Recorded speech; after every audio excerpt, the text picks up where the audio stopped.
All right, well, Jack says the easy stuff is done. So now it gets hard.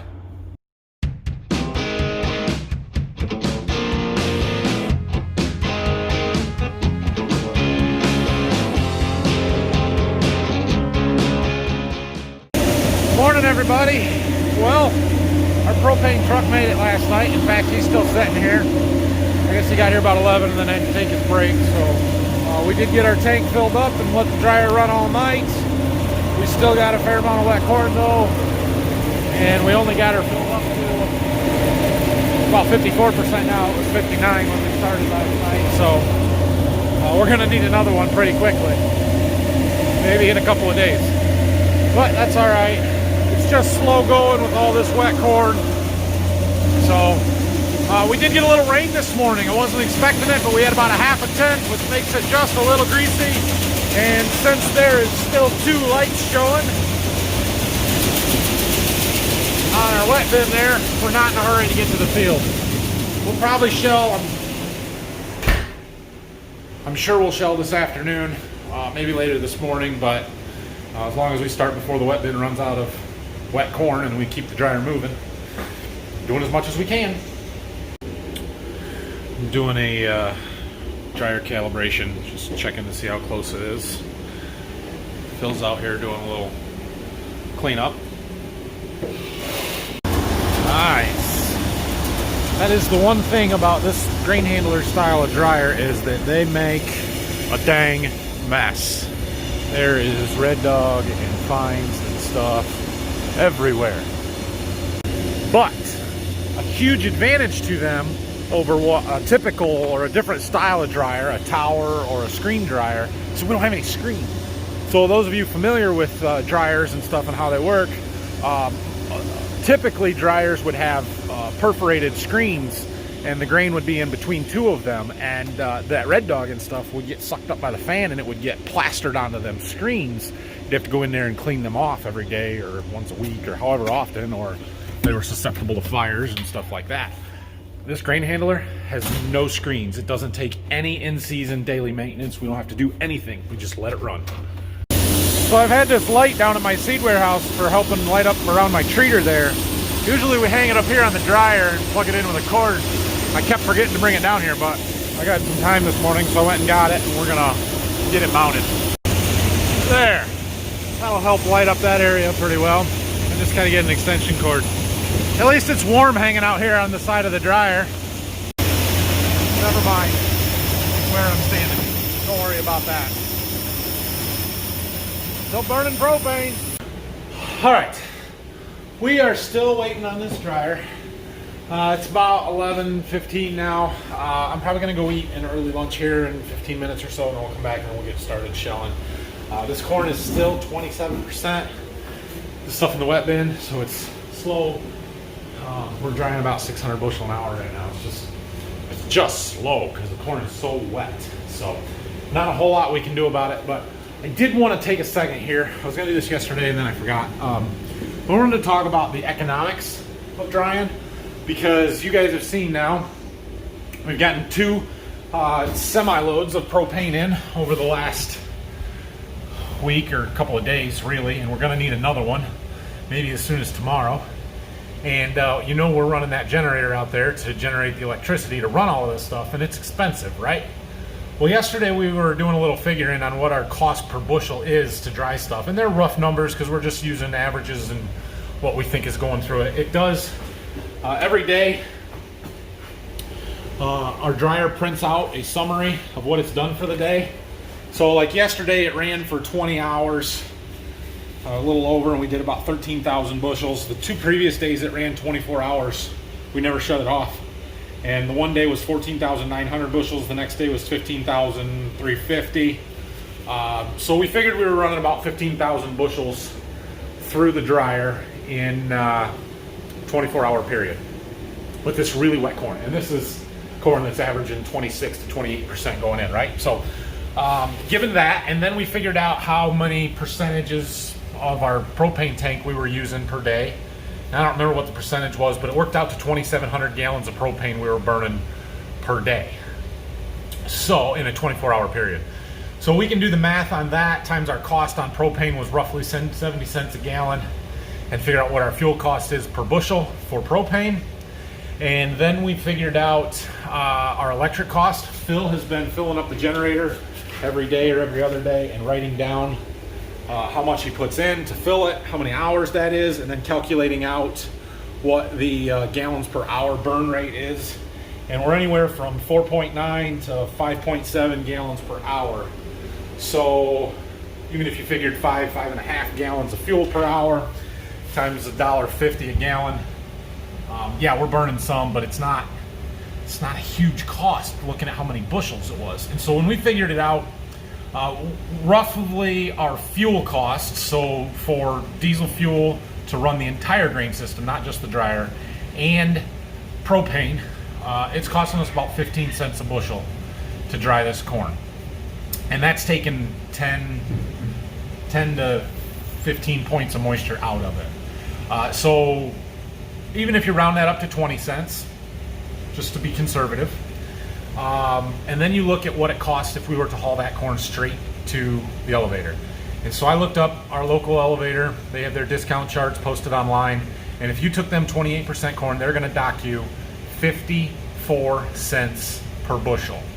So we are drying this grain for almost a third of the cost of what we would get docked if we were hauling it in. Even when it's that wet, even burning that much propane, even using a generator instead of electricity off the electric grid, it's still way cheaper for us to do it this way. Now ideally the grain would just dry in the field and we wouldn't have to, you know, it would be faster. We could dry it a lot cheaper if it wasn't so wet, but it is what it is, and we're, you know, it's still the best way for us to do this. It's like Dad's gonna haul a little stone and help out our driveway at the field there. So I was just out and got some lunch driving down the road, and I drove past one of my neighbors. He was setting an auger up to his bin and must have blew a hydraulic line because the auger kind of dropped on him and it had a big kink in it. So I called him up, offered him to use ours because we are not using it. We use it to fill those bins out there, but they've got weed in it. We're not going to use it this fall. We don't need it. So he's going to come and get it, it sounds like. Basically, he was setting it up to the bin and the top dropped and it hit the bin and then it kinked it right here. Bad deal. So, but we'll help him out. And so I'm just getting that ready, setting the stuff there that he needs to, he'll need to have to make it run. Got to have that stand. And we'll make sure all the doors are closed. And he should be good. So on our big bin here, we've got this side draw. And there's a little platform up here for when you're running it. Open the handle and stuff. But we can pull trucks right underneath there and just gravity feed it out instead of running it back through the grain leg. But it's also got a ladder and a convenient way to check how full this bin is. Right there. So we're about right here, which should be up 1, 2, 3, 4 rings on this side. I think that we're getting a little uneven and this is the low spot. But anyway, we are up 4 rings. This is a 16 ring bin. I was wrong the other day. I think I said it was a 14. That might be a thumbnail picture right there. Anyway, yeah, so that means it's a quarter of the way full, which is good. Fill her up. Looks like Phil got noried yesterday. Put the old chains in the truck in case we gotta pull it out. Anyway, we were just getting ready to head to the field. And look, it's almost sunshine. Yes, I know. Yank 'em ropes. Yeah, I got it. Well, look, I get a little seat time in the combine here as we're getting started. Dad was still eating lunch. Phil and I came to the field, so he's in the cart. I'm in the combine, although he's sitting at the end of the field waiting for me, but that's okay. So we'll get a few minutes here before Dad gets here, and then I think we're going to put another tank of fuel in the combine. There's probably enough here to finish this 40 acres, but Dad gets nervous, so he'll put it in, which is fine, and we should be able to get the rest of this done fairly easily. May or may not go somewhere else tonight. We'll see what time it is and how much wet corn we've got. Well, that was pretty short-lived. I made 2 rounds. So we've got another big wet hole in this field. It's bigger than normal this year because of the flood we had this spring. Go figure. So there's some end rows that I planted on both sides of it. We got to kind of work around this a little bit. Yesterday I showed that wet hole in that triangle field that's just over there, and somebody asked me if it was owned or rented and about tiling it and stuff. And yeah, we do rent these farms. They would be very difficult to tile anyway. This one may be fixable because we're a little bit higher here, but the river is so close to that other one that it actually comes out of its banks, and that's what causes all that problems over there. So the tile won't help that field very much. You think since Dad's driving the combine right now, I can blame that bonus row, as somebody called it, row of shame, on him? Think I can blame it on him? I mean, technically I made this pass over here that opened it up, so it's probably my fault. Whoops. Anyway, we're getting closer to being... All right, well, we've got the long rows done in this field here now, except for the one. Whoops. Anyway, there's that wet hole over there where there's those willow trees growing, and we've got to do the kind of the finger back in behind it there. Show you the map, maybe. Yeah. Field looks like that. So we got to do all of this stuff back here. Dad's doing end rows now. I don't think there's even 20 acres back there, but we're getting there. Wait, or you can. He's full. I don't think he wants to. This is a little precarious here because doing end rows, I'm in the mud hole. Yeah. Yeah, this is why you don't YouTube and drive grain cart when you don't have auto steer. We got a little close and overshot the cart there, but that's minor. There's about $2 there. All right, well, it's almost the last pass. Got one more over there and that one we're not going to talk about over there. Yeah, what time is it? 4:15, so we'll probably go somewhere else tonight yet. All right, we are done. Dad, I don't think you guys can see him, but he's over there taking off across the field. He's going to take fields all the way back to the farm because we're worried about getting mud on the road. I am just going to go as fast as we can go up to that house where we have another driveway, hopefully. Yeah. The mud will all fly off like it is doing, and we'll be okay then. I don't have that much mud stuck to my tires because I drive faster through the field and it all flies off. Yeah, they look better. So, okay, home for now. Gotta fuel up the combine, figure out what the plan is from here. Look, Jack's here. Been working on our engine.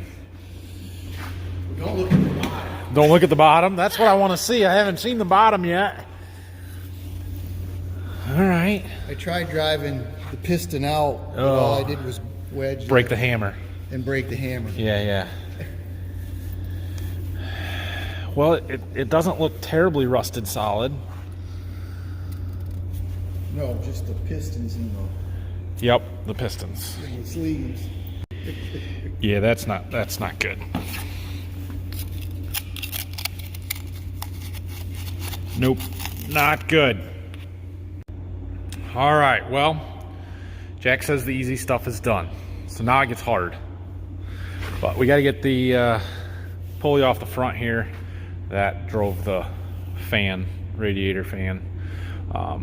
And try and unbolt the crankshaft from the pistons and take that out, and then see if we can't get the pistons out, which he tried to pound one out through the top and it didn't go, which means they're seized in there pretty good. So gonna make that a little bit more of a challenge.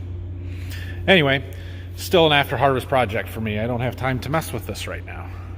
Jack got our discing done down to Berkey and has been working on cleaning up some stuff, did some mowing, and he brought our manure sprayer back. Now we can fit that here to clean up around the dryer with. All right, combine is fueled up and we're off to the next field. And look, I'm back in the combine. Dad said, I'll try and run the grain cart tonight if you want me to. Okay. Now, the field we're going to, we really don't need the grain cart. They're pretty short rows, so it may not last very long, but we'll give it a go. All right, so I'm getting this field opened up.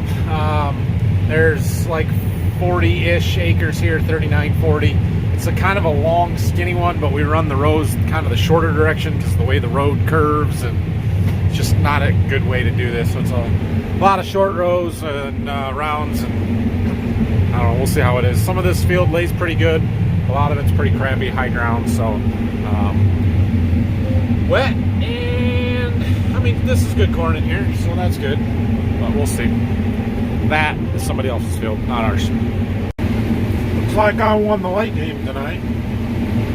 Phil just came to empty the grain cart truck over there. Needs a little bit more, so we're going to dump on the go for one pass here.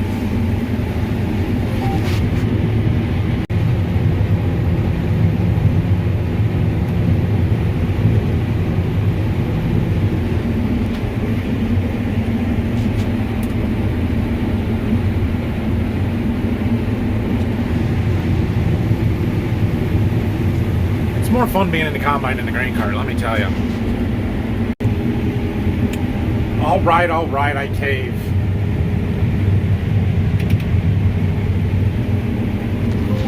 Don't forget these two little buttons here. Turns them lights on. Well, we're making progress. We're a little over half done with this field. It's not great corn. There's good spots and there's bad spots, just like everything else.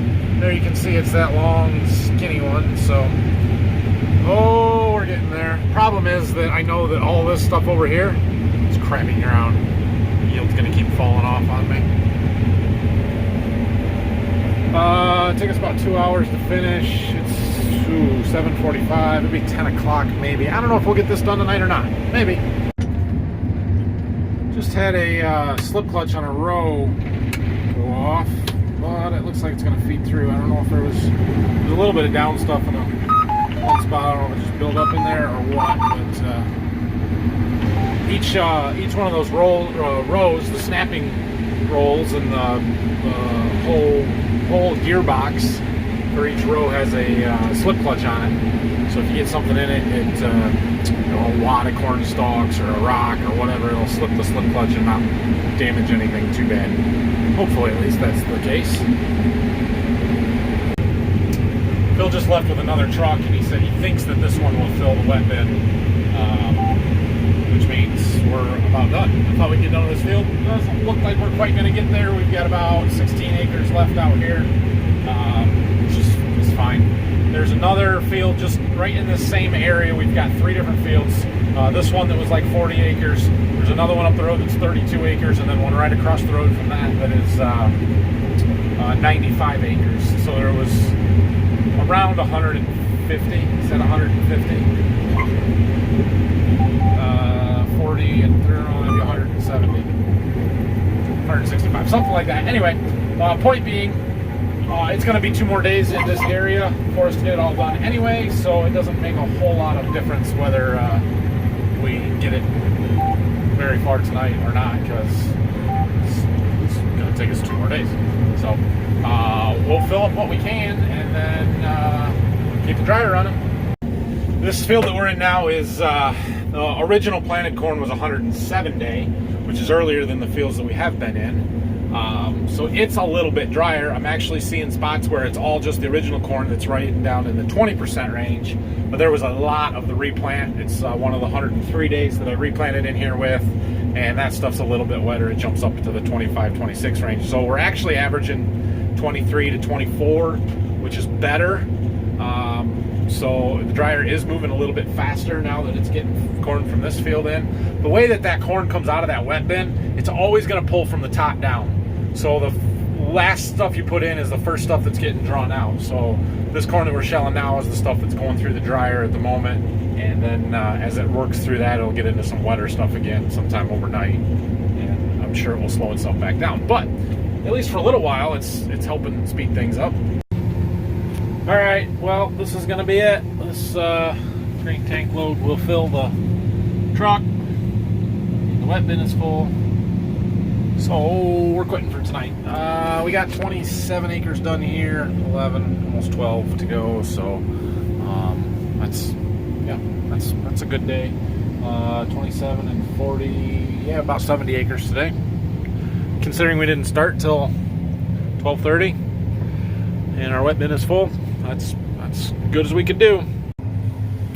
So just a little progress update for you as we're going through harvest here, end of another day. We are almost 2/3 of the way done with harvest, corn harvest. not quite there. We should get there tomorrow to 2/3 pretty easily.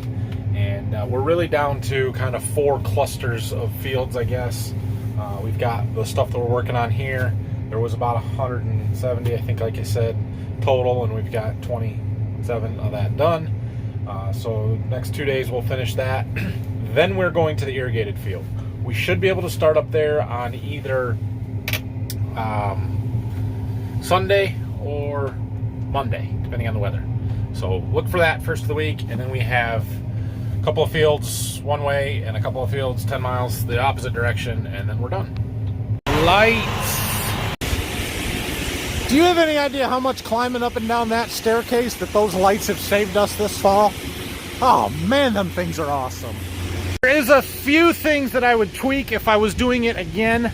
I would get different sensors. The ones that I got were a 30 millimeter around. They're sort of big, and they're unshielded sensor, which means that the sensing part sticks out from the end of the metal portion of the sensor a little bit. And what I'm finding is the kernels will actually set on top of that, and the light won't go off. So occasionally we've climbed up there if we know the bin is lower and the light is still on, take a broom and just brush it off or whatever, and the sensor goes off. The shielded ones, it's flush with the end of the metal part of the sensor, and that would not happen. I also think I could have gotten away with a smaller one. They make a 18 millimeter sensor instead of 30 millimeter. It probably would have been just fine. So I think that I could play with the sensitivity adjustment on them a little bit and probably dial it in a little bit better, but overall that light system is awesome. So, I got dirt on my face, come on. Before I go home and end this one for tonight, I do have one little thing I want to talk about. PSA time.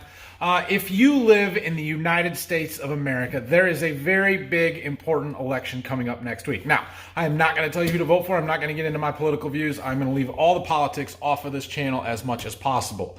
However, it is important that you vote. Vote, vote. Now, don't just go out and vote blindly. Educate yourself and be an educated voter. Research the issues, look up your ballot for your local one. Don't just look at the presidential election or the Senate races or House races. Look at all your local ones, any state issues, local issues that are on the ballot. Figure out which way you think you should vote and vote. Today is Thursday. The election is on Tuesday. That means it's Friday probably when you're watching this. You have 3 or 4 days. Figure out what you need to figure out and go be an educated, informed voter on Tuesday. Now I'm going home. I do get to come back at 2:30 in the morning again for like the 4th night in a row. You guys want to come with me tonight? I think you do. So, I'll see you guys in the middle of the night here. We'll check this dryer. I'll show you how all that works again. I did it once the other day, but not everybody watches every video, so you can watch it again. And we'll wrap her up then. Good middle of the night. We're down to 3 lights. The yellow and the red light are out, which is lower than it has been. The last few nights I've been here, it's always had the yellow light still on. Phil left the heater on low. It's toasty in here, 80 degrees. Okay, first thing we're gonna do is look at our controller, make sure everything looks okay. Pull up our charts on our computer. Outlet is 15.3, that's not bad. We're shooting for 15. Inlet 25, we're running 758 bushels an hour. Inlet has been a little bit more consistent, but still fluctuating some. And our outlet, the blue line, is good. You can see our rate has kind of very slowly been ramping up. Yeah, looks good here. All right, let's do a calibration. Check all of our stuff here. Everything looks good. We don't really do much with that panel other than start it up. So we'll come over here and hit our button. If I can hold this. Push the button. It starts flashing. Open the little trap door and catch the grain until that stops flashing. Okay. So now we got a bucket of corn, dried corn. We bring it back inside. And we dump it in our moisture tester. We're going to enter the time in this display, so It is 2:55, we're gonna call it, and hit test.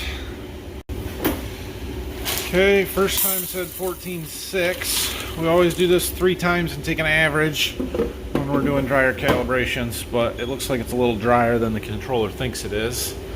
We'll come over here and hit this calibrate button, and then it says sample waiting for the outlet sensor, which is the one we're doing, and it thinks it was 15.4, so we'll have to adjust. Here's our printer, shows us what we did yesterday. It ran for 24 hours, did 14,650 bushels. Average inlet moisture was 26.4.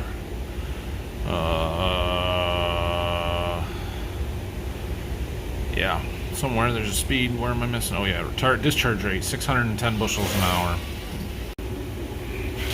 Second test 14.7.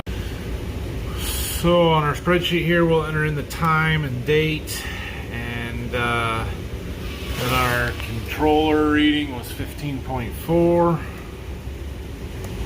And our third test, ooh, that one said 14.9. So I got a 14.4, a 14.5, and a 14.9. We're going to average those and call it 14.6. We're going to enter that in here, 14 point. That's not right. What did I get? Hold on. Got a 14.6, a 14.7, and a 14.9. So we're going to average those out and call it 14.7. So I'll enter that in there. And this is just for record purposes. I also make a fancy chart that kind of keeps track of our moisture coming out as we go. We'll enter in 14.7, and it will adjust that a little bit. Yeah. Which means it may actually speed up our rate a little bit more, but we're good here.